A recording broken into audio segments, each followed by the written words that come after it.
Hello दोस्तों, कैसे हो सब लोग। सब तैयार हो जाओ क्योंकि इंडियन एडवेंचर मोटरसाइकिल सीन में एक नया प्लेयर एंटर करने वाला है। तो BMW मोटोरॉड ने officially brand new BMW F450 GS को लॉन्च कर दिया है।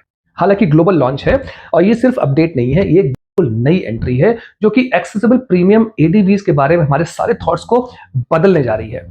लेकिन सबसे पहला सवाल ये है कि इंडिया में ये वाकई royal Enfield Himalayan 450, KTM 390 adventure और होंडा NX 500 जैसी अवेलेबल अच्छी बाइक्स को डोमिनेट कर सकती है। तो सबसे पहले हम बात करते हैं BMW F450 GS की। तो ये बाइक लेजेंडरी GS फैमिली में एंट्री करने का एक नया दरवाजा बनने जा रही है। BMW की पहले आने वाली 310 GS की ये जगह लेगी और इसकी एंट्री भी काफी बढ़िया हुई है। ब्रांड न्यू 420 सीसी का पैरेलल ट्विन इंजन दिया है जो 310 GS के सिंगल सिलेंडर से मुकाबले एक बहुत बड़ा जंप होने वाला है।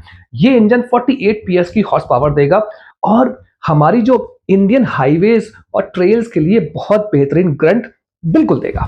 BMW ने इसमें एक नया इंजन लगाया है और इस बाइक को टेक से बिल्कुल लोड कर रखा है। हम बात कर रहे हैं एक शार्प 6.5 इंच की TFT डिस्प्ले की, फुल LED लाइटिंग की और शायद सबसे इंटरेस्टिंग फीचर इसमें आया है इजी राइड क्लच, जिसे बोलते हैं ERC।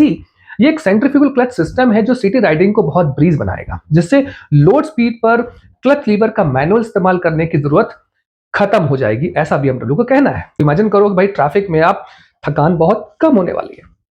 तो ये साफ है कि BMW GS नेम की रिलायबिलिटी और लेगेसी पर एक प्रीमियम एक्सेसिबल इवेंट एक्सपीरियंस मिलेगा।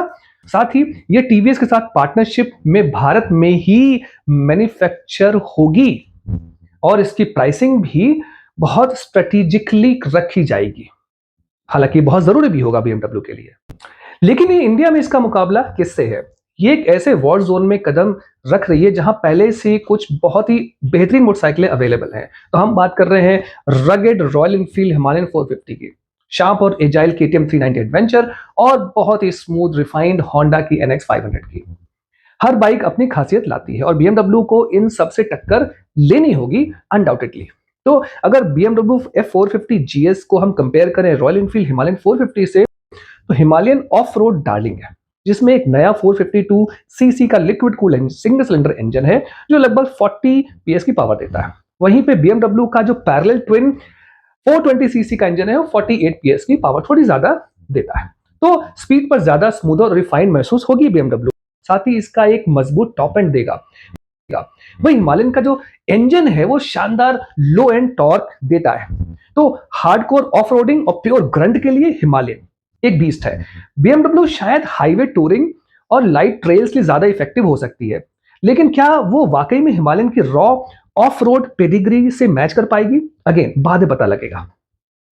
कंपेयर करें इसको KTM 390 एडवेंचर से, तो अब यहां मामला गर्मा जाएगा। KTM 390 एडवेंचर अपने 399 सीसी सिंगल सिलेंडर इंजन से 45 PS की पावर निकालता है। लंबे समय से सेगमेंट का परफॉर्मेंस और टेक किंग रहा है। ये लाइट है, इनक्रेडिबली एजाइल है और ट्रैक्शन कंट्रोल, क्विक शिफ्टर और कॉर्नरिंग ABS जैसे एडवांस इलेक्ट्रॉनिक्स से भरी हुई है। BMW का 48 PS का जो पावर थोड़ा ज्यादा है और पैरेलल ट्विन वाकई में स्मूदर होगा, लेकिन क्या ये KTM की रेजर शार्प हैंडलिंग और फीचर पैक्ड इलेक्ट्रॉनिक्स को टक्कर देगा या दे पाएगा? अगेन फ्यूचर बताएगा। तो KTM एक स्पोर्ट्स और बाइक है जो बिल्कुल बेहतरीन फील देती है, जबकि BMW का उस क्लासिक स्टेबल GS फील का वादा कर रही है। सीधे सीधे ये बिल्कुल अलग फिलॉसफीज की लड़ाई होने वाली है। वहीं इसको कंपेयर करें हम होंडा की NX 500 से, तो ये शायद सबसे सीधा टेक्निकल राइवल होगा। NX 500 भी एक 471 CC parallel twin cylinder engine है जो लगभग 47 PS पावर देता है, मतलब BMW के आउटपुट के लगभग बराबर।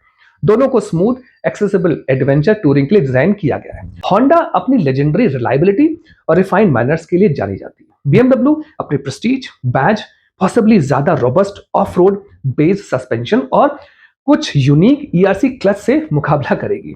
तो अगर आप स्मूथ हाईवे केपेबल टूरर की तलाश में हैं और कभी कभी ट्रेल ड्यूटीज भी कर सके, तो भाई दोनों मजबूत दावेदार हैं यहां पर। लेकिन BMW में एडवेंचर करेक्टर फिलहाल थोड़ा ज्यादा दिख रहा है। चीजें इन बाइक्स को अलग करती हैं। तो इंडियन मार्केट के लिए जो प्राइस बहुत इंपॉर्टेंट है। रॉयल एनफील्ड हिमालयन 450 लगभग 3 से 320 लाख के बीच में आती है एक्स शोरूम। तो यकीनन वैल्यू किंग है जो अपनी कीमत पर अनबिलीवेबल कैपेबिलिटी देती है। KTM 390 एडवेंचर लगभग 3.95 लगभग 4 लाख के आसपास आती है, तो थोड़े ज्यादा पैसों में सुपर टेक और परफॉर्मेंस दे देती है। Honda NX 500 लगभग 5.90 मतलब 6 लाख के आसपास एक्स शोरूम एक इंपोर्टेंट बाहर से आती है ना। BMW F450 GS जो है लोकली मैन्युफैक्चर्ड की जाएगी, तो उसकी कीमत 4.5 से 5 लाख के आसपास एक्स शोरूम होने की पूरी उम्मीद कर सकते हैं। ये प्राइसिंग इसकी इंडियन मार्केट में सक्सेस के लिए बहुत ही क्रिटिकल साबित होगी। तो BMW अपना इजी राइड क्लच और BMW लेवल फिट और फिनिश भी लाएगी यकीनन। KTM एक टेक पावर हाउस है। हिमालयन अपना अनोखा ट्रिपर डैश और रगेड सिंप्लिसिटी पर मतलब फोकस रखती है। होंडा पूरी तरीके से रिफाइनमेंट और प्रूवन रिलायबिलिटी के बारे में ही जानी जाती है। तो हर बाइक के पास अपनी स्टैंडर्ड फीचर्स का अपना सेट है, उसके कुछ अपनी यूएसपीज हैं जो थोड़े अलग अलग राइडर्स की जरूरतों की पूरा करती है। तो अब देखो BMW एक बहुत बड़ी ब्रांड प्रेस्टीज लगती है, कई लोगों के लिए एक ट्रू एस्पिरेशन है। KTM अपने रेडी टू रेस परफॉर्मेंस के लिए जानी जाती है। रॉयल एनफील्ड के पास अपनी हेरिटेज और अपने रगेड चार्म के लिए एक लॉयल फॉलोइंग है। And Honda is an epitome of reliability of quality. आखिरी बात यह है कि BMW F450 GS हम इंडियंस के लिए सिर्फ एक बाइक नहीं है, ये एक स्टेटमेंट है। तो नई BMW F450 GS के बारे में आप क्या सोचते हो? Are you also excited? हमें नीचे कमेंट्स में जरूर बताओ। इस वीडियो को लाइक करना और ज्यादा मोटरसाइकिल रिव्यूज और कंपैरिजंस को देखने के लिए भैया इस चैनल को सब्सक्राइब जरूर कर देना। फिर मिलते हैं। Thank you.